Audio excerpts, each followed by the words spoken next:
Hello, we're here at I Was Hungry Farm in Nashville, Tennessee. It's July 31st, 2023, and I have Shauna and Rachel here, and they're with, tell me what church you're with. Trevecca Community Church.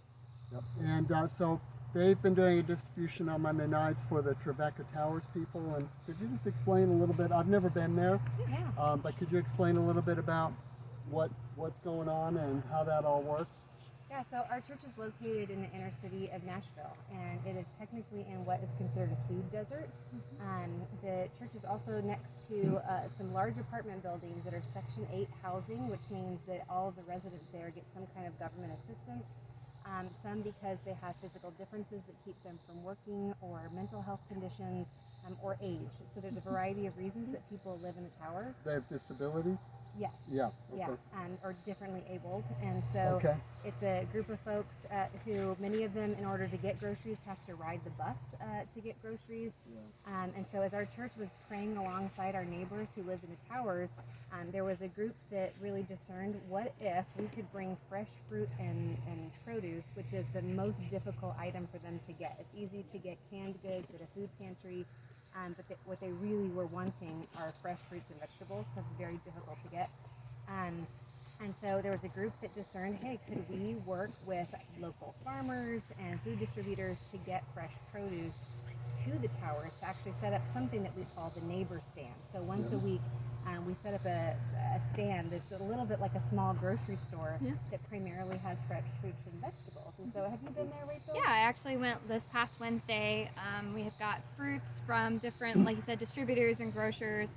But we also have vegetables that we bring from the garden and that other people bring from other gardens, squashes, carrots, green beans, just any like fresh produce that's in season that people can cook and eat.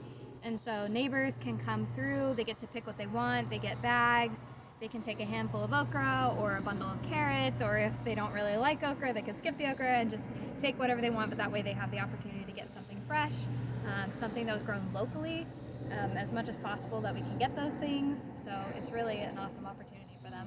And you're a student, right? Not anymore, but No, I was a student, yeah. so I was in that community for a while, so I know that for anybody living there, it's quite a bit to get to a grocery store where you could get something fresh. It's quite a drive. It's not an easy walk. Like, you couldn't walk anywhere. You either have to have a car, which most of these neighbors don't, so their only option really is to take the bus or our neighbor stand. So.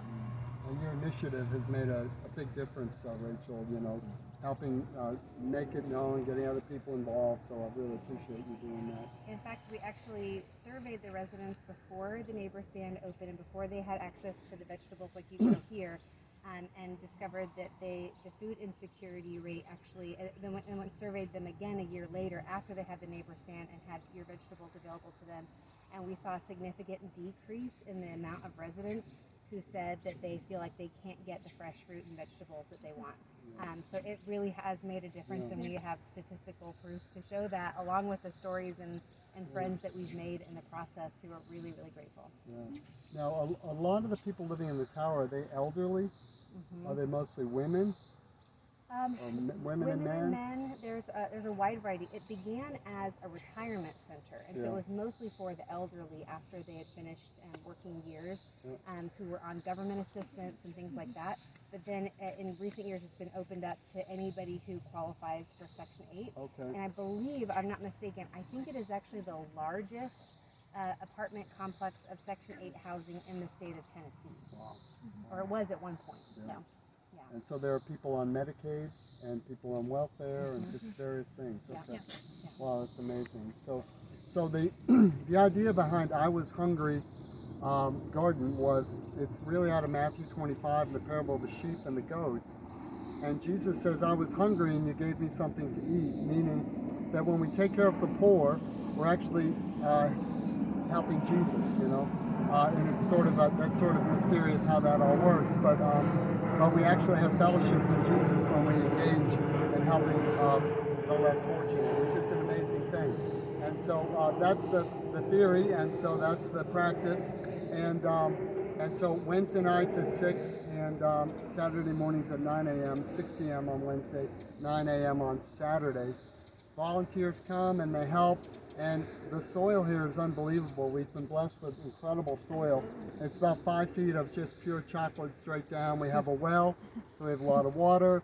We have a nice tractor, thankfully, and we're able to just put in a lot of seeds and get a lot of really good food. So you guys want to make any comments, any impressions? You're welcome to come into the camera and say what your favorite food is or something. But You want to tell them what your favorite food from the garden is? Carrots. you're a carrot man. I like the carrots. You're really going after those tomatoes today. Mm-hmm. Yep.